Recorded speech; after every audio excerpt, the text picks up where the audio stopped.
Hello everyone, I hope you guys are having a great day. So for today's video, we are going to be going over a game that I play over the board. I just had a tournament over a week ago, and this is the first classical tournament that I play in 2024. And I have to say that I didn't do very well. However, I have learned a lot. So this is probably a step for me to look back, and for this upcoming I'll be going to New Jersey with my school team for US Amateurs Tournament, which will be a lot of fun.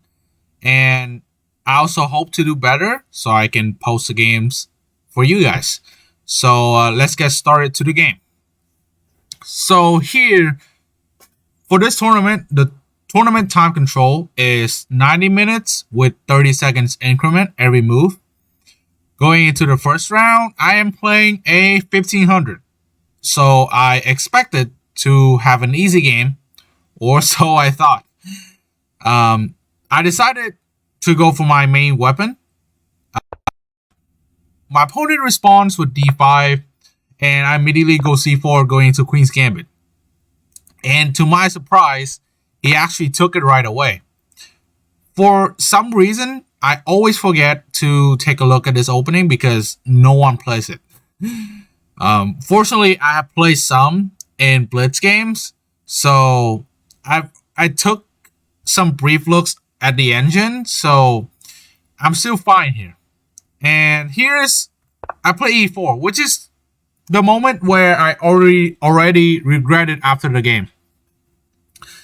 I went e4 simply because I know it's the best move by engine. However, it actually doesn't mean that I will be comfortable in these positions, and I absolutely wasn't. Yeah, so the one thing I could simply do is to actually just go e3. And after c5, which apparently is a very aggressive approach, knight f3. After c takes c4, I can either take the c4 pawn with the bishop, or I can simply take this, and then I can grab this later. Even though the best move is to take with a c4 pawn, and taking here doesn't help black at all. But anyways, so when I went e4, I thought he's gonna go e5, which is the main line, and the line goes knight f3, e takes c4, bishop takes c4.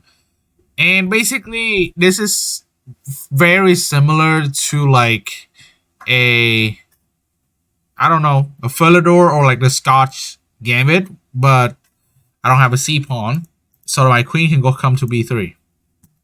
But that's not the case. That's the only line I analyzed, and my opponent plays c5. And great, on move 3, I am out of prep as a 2000. So now I'm just on my own, and I have to rely on my own intuition and calculation. So here I went with d5 because I was in the game. I thought that after I take, I won't have anything well. So like after this, I can't castle, and this file is going to be busted open, and my king doesn't really have anywhere safe to go. Or queen to a5, and maybe black picks up the pawn and protect this pawn as well. So, and then now my strong center is gone. So I went with d5. My opponent went knight f6, attacking the pawn on e4. I defended with knight c3, and now b5. Up until here, I already see myself not having any advantage whatsoever, because so far my opponent moved everything instantly, which he shouldn't be doing it if I'm 2000. So, and also fun fact, I am 2024 in the year of 2024. You can also see it in the screen, in the corner. So currently, to move b4, kicking the knight, and take the knight on e4. Very straightforward. And because there's a pawn on c5 also supporting it, I cannot simply go a3 and stop it, because that's just not going to work. Or maybe it does, but the whole point here is, I think the whole point here is actually that after b5, say maybe if I go a6, and now this this pawn chain is now solidified, and I just lose a pawn for nothing. So I went with e5, which in this line after b4, this is equal because the knight doesn't actually have anywhere to go again. Because now instead of weakening the e4, I'm weakening the d5. The theory here is actually bishop f4, which when my opponent told me after the game, I was like, what? And after queen a5, apparently I have to sacrifice like probably one more pawn, even two, and I will have great compensation for that. But of course, since I don't know theory, I cannot play that. So I play e5 after b4. This is equal. And I honestly never thought that after I prepared so much, I've learned so many openings. Like I used to not know any names of openings whatsoever. Now I know so many. I still have to think about every move in the opening, while my opponent is just moving instantly. And the fact that he's fixing her even scares me more, because I think this might be one of the things that he has against d4. So yeah, after e4, I don't really have any choices. 6. My opponent took on c3, and already here I have to start spending time to think, because I have 3 decisions. One is to take a right away on c3, or choose one of these pawns to capture. And capturing this pawn is just not good. That's a really bad move.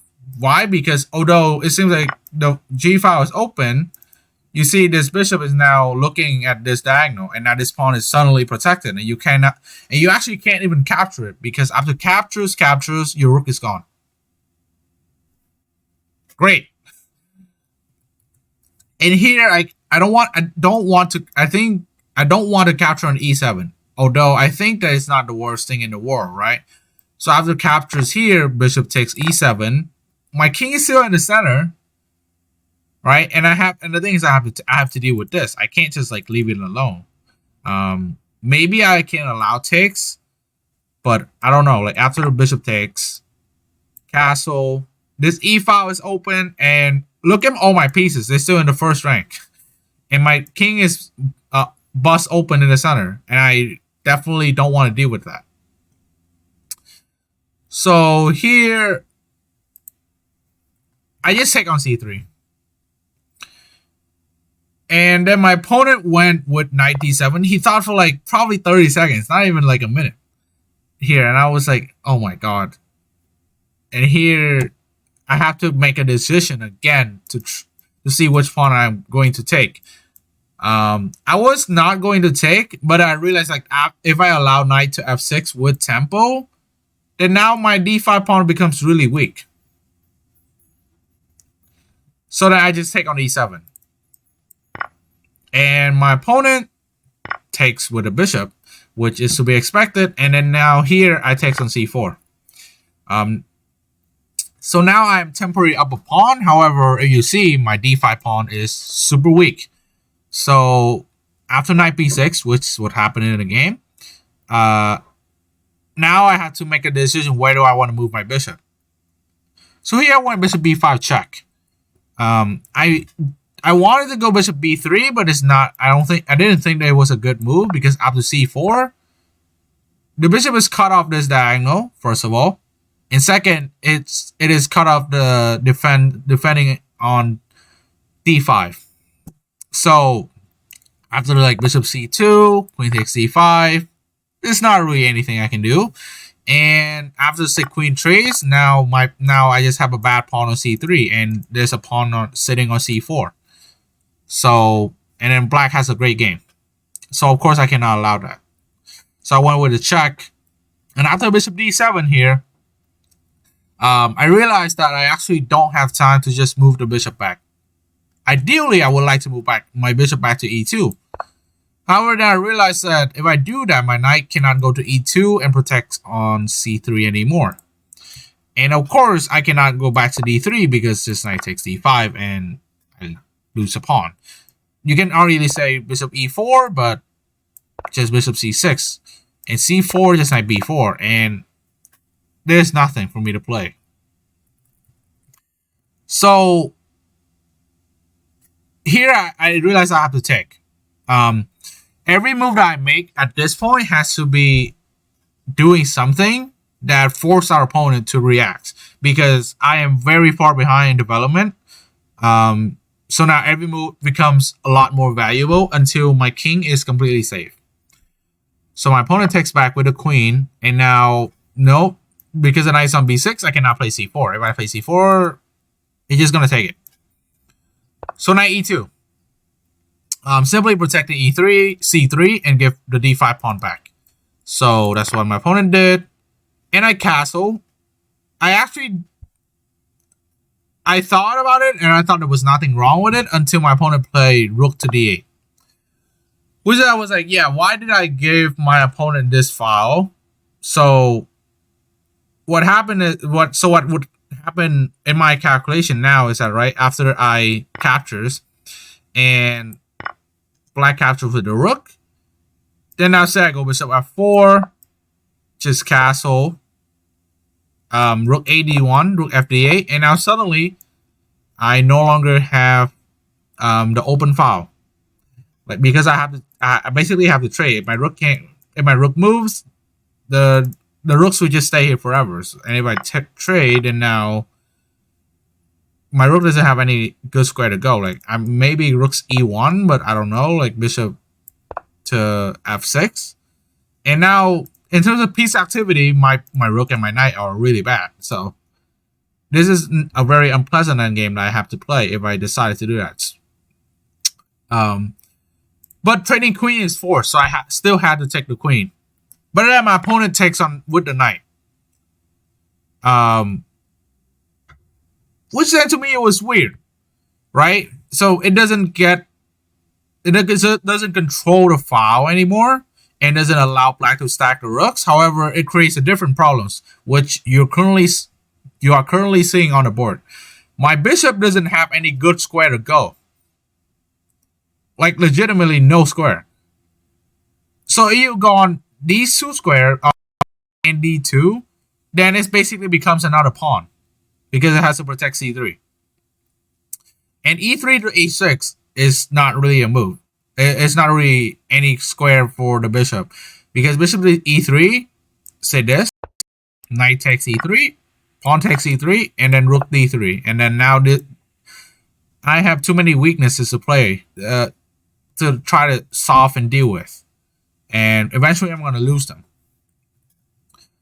So I went with bishop a3 after thinking for a little bit. Just simply putting pressure on c5. And then also I realized that my opponent doesn't really have a good way to attack this bishop for the next few moves. So I was really happy. My opponent here simply castle.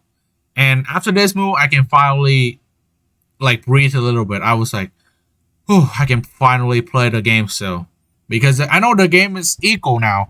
And if the game is equal and it's like this, I still have a chance. So I played rook ad1 immediately, just to just contesting the file. My opponent started to move the rook to the e file. I do the same. And here my opponent did a kind of an inaccurate move, which is c4. So why is it inaccurate? Well, here, in one sense, trading the bishop looks okay. However, after c4, what it allows is that, which is what happened in the game, right? After bishop e7 and then rook takes, I am allowed to go rook d4. And now suddenly this pawn becomes a target. And because the knight is pinned, the knight cannot go back to b6 at all.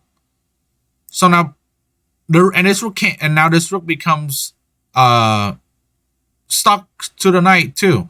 And now black doesn't really have a good way to defend, because if you defend it straight up with rook c7, knight f4 wins the game because this rook is pinned, this knight is pinned, and I'm gonna win the game. Like after go back, and then here, black is basically kind of overwhelmed, or simply this, not rook d1. I don't know what I was doing.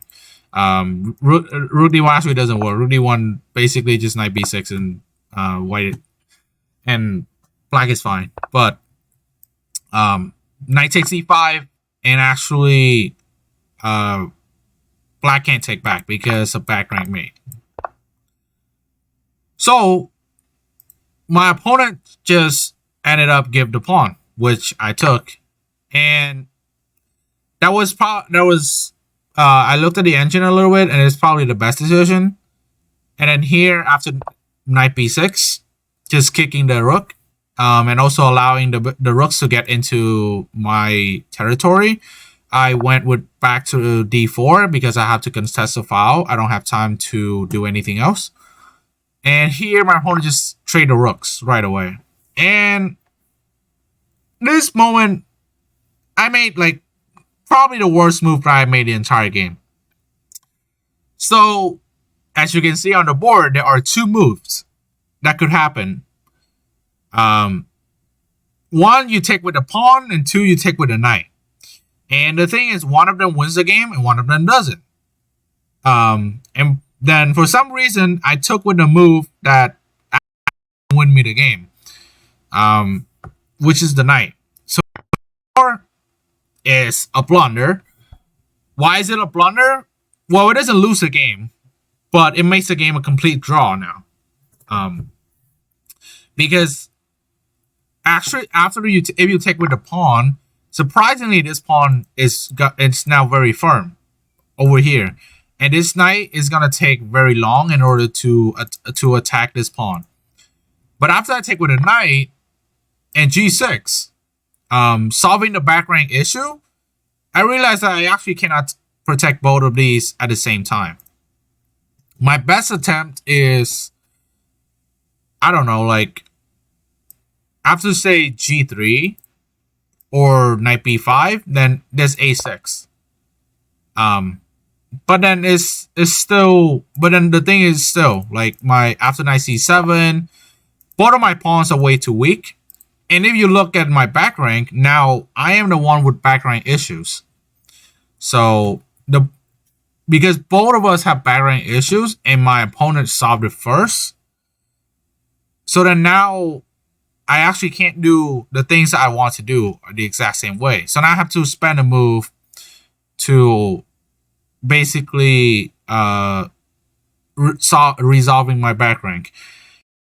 Actually spent a lot of time. I spent like 12 minutes because I was really desperately trying to find if is any way I can keep the pawn. It turns out there's not. And I looked at the engine, and it is a complete draw. So like say if you just, I don't know, like after g3 playing the game in knight a4, if you go rook c1 here, black just simply takes the pawn, and after rook c3, rook d4, this is a complete draw. There is a completely draw in game. There's nothing for me to play here. So here I just have to do just have to try something. I went with knight c6. My opponent went for rook d2, just attacking this a pawn too. So now both of my pawns are being attacked. I take on a7. My opponent takes on c3, and now this pawn is also lost. Because it is attacked twice, I cannot move a4, and I cannot just defend it with a rook. So I went with a3, and after rook a2, this is gone. This is just a draw now. I looked at rook e3, however, just simply rook takes a3. And unfortunately, knight b5, a very nice attempt, but it doesn't work. So, but maybe I could have gone for this. Instead after rook a2, I went for rook e7, and I just wanted to try something on f7, and my opponent simply just take the pawn because I'm just trying something. There probably is not going to be anything happening. So I went knight c6. my intention is to go on e5 and try to start targeting on f7, right? You know, and I was hoping that my opponent might play passive with this, and then maybe with the activity, you know, I can maybe do something. However, my opponent find a really nice defense with rook to a6, and after knight to e5, I actually thought that my opponent will play rook f6, in which I will play f4, and then here maybe I'm still playing, right? Because I still have the rook and the knight on the board, and my pieces are a little more active. And my knight is very nice, is very well placed here. But then, to my surprise, he just went rook e6. And here I was like, oh, I missed that. And now this is a forced trade because I can't now move. If I move the rook anywhere, I just lose a knight. And after trading, there's nothing.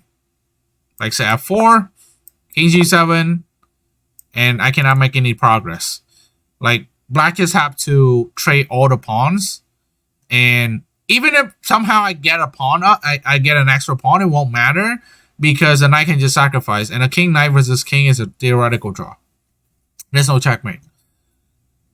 So I was honestly after the game I was really disappointed, but then I realized that this is another game that I failed simply because of opening prep.